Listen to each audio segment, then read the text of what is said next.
Hello and greetings from Beirut, Lebanon. My name is Colin Gibson and I'm a mission partner with the Church Mission Society, and I've been serving in Lebanon for about 5 years. First, may I thank the organising committee for inviting me to speak at this session on climate justice. And over the next few minutes, I hope to highlight why I think the global church should be leading the debate on this topic, building on the good work it is already doing. Talking about climate justice is a way of framing climate change as an ethical and political issue, and not simply an environmental one. And I think that's quite helpful from a church perspective, as it highlights that this is an issue about justice, not simply a scientific debate. The Bible has much to say about justice, and the quote from Psalm 82 that you can see on the slide is but one example. Framing climate change in this way also helps us move away from the sometimes acrimonious debates about the causes of climate change.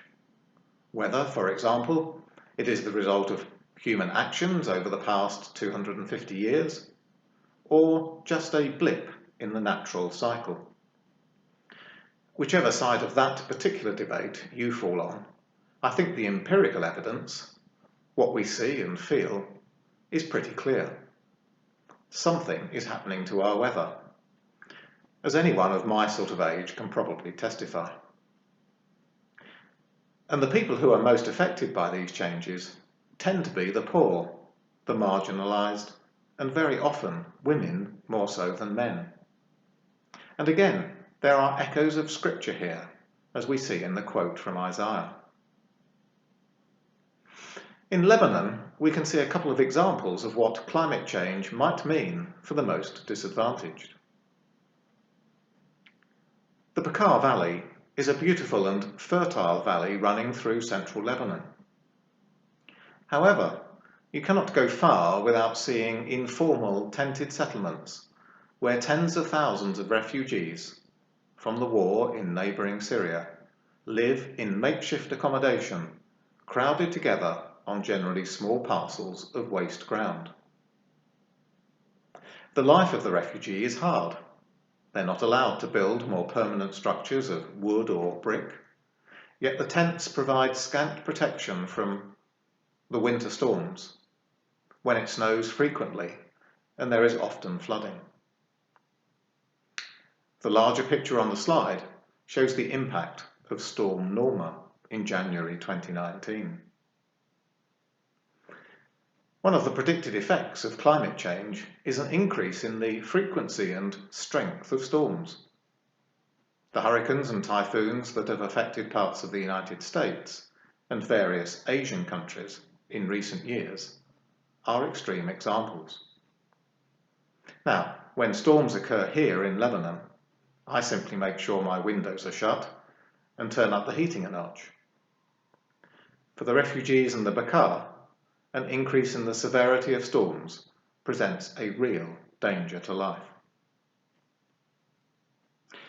However, although dangerous for the refugees, the winter snows play an important part in the water supply to urban areas. Now, some of you may be surprised when I talk about snow in Lebanon, but as you can see from the satellite photo, we do get a lot of snow. The snow acts as a reservoir of water, and the gradual snowmelt during the summer months contributes towards the water supply of many people living in urban areas on the coastal plain. The picture on the slide shows the view down to Beirut on the coast from one of the mountains that overlook the city. Any reduction in precipitation would have a significant impact on urban water supplies. We already see water shortages when the amount of snow that falls during the winter is below average. And in these years, people have to buy even more water than normal from private vendors, at much higher cost than the public supply. So if these changes become more common, then the effect will be felt most by the poorest people. Of course, Lebanon has other pressing problems at the moment. Along with just about everyone else, we are in the grip of the COVID pandemic, with the number of cases rising as we head into wintertime. Furthermore, we are in the midst of an economic meltdown, have a weak government structure, and are still reeling from the explosion that happened on August the 4th in the port of Beirut, said to be one of the most powerful non-nuclear explosions in history. Yet it seems to me that if you look around the world, many countries, perhaps most, outside of the West, suffer from similar issues, apart from the explosion. And therefore, such issues should not and cannot be reasons for climate change to be ignored, especially when framed in terms of justice, rather than solely an environmental issue. And what an opportunity for the Church to take the lead on these issues, when perhaps governments cannot or do not. And thankfully, I think there is plenty the Church can do to make a positive difference, with opportunities to engage at various levels, from the corporate to the individual Christian. What do I mean? Well, in many countries, the Church has a significant influence in politics and can advocate at that level for the disadvantaged by speaking out on climate matters. Lebanon, uniquely in the Middle East, is a Christian country, with a tradition going back to the time of Christ. The steep-sided valleys in parts of the country provided refuge for Christians during times of persecution, and the monasteries that you can see in the photo still exist at many of these sites, clinging precariously to the mountain slopes. There are also many examples of quite ancient churches. In Lebanon, through a complex political system, many denominations have a representative in parliament and government. And although at present politics here are too often dominated by sectarian interests, there is at least the potential to speak on environmental issues. Churches can also be beacons of good practice. Some denominations in Lebanon own large areas of land, and there are already examples of how they have adopted good environmental practices in the management of these lands.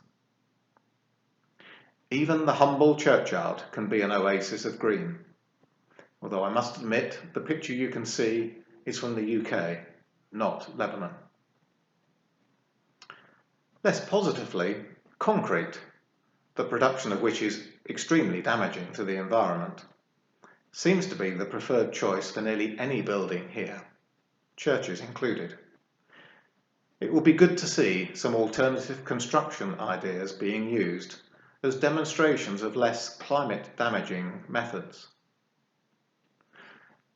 The picture on the slide was chosen rather randomly from the internet and is not from Lebanon, and may not be to everyone's taste, but it is at least not concrete.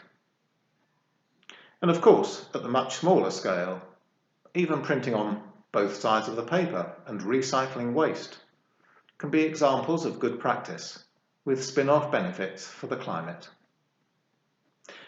Something that might be useful here is the checklist produced by Arocha, the Christian conservation organisation, to help churches in the UK to measure their eco-friendliness. No doubt it could be adjusted to the needs of churches in other countries too.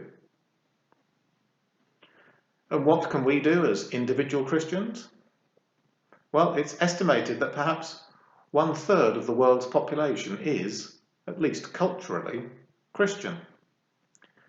That's a lot of people, and so it seems to me that even small changes in individual behaviour could make a big difference. Yet I can remember only 1 or 2 Sunday sermons looking at environmental issues from a biblical perspective. I wonder, are we perhaps missing an opportunity? So, summing up, the Church is not short of reasons why it should engage in the debate on climate change. because it is essentially a debate about justice for the disadvantaged, a key message of the gospel. Nor is it short on opportunities to demonstrate good practice. And we, as individual Christians, have plenty of opportunities to join in too. And as a final teaser, I will leave you with 2 further thoughts, either of which could form the basis of another talk. First, many other faiths share our belief that we are stewards of this world, not its master. What a great platform for interfaith dialogue. And second, it seems to me that practical action on climate issues is a great starting place for evangelism. So thank you again for listening. I very much look forward to our question and answer session later. Thank you.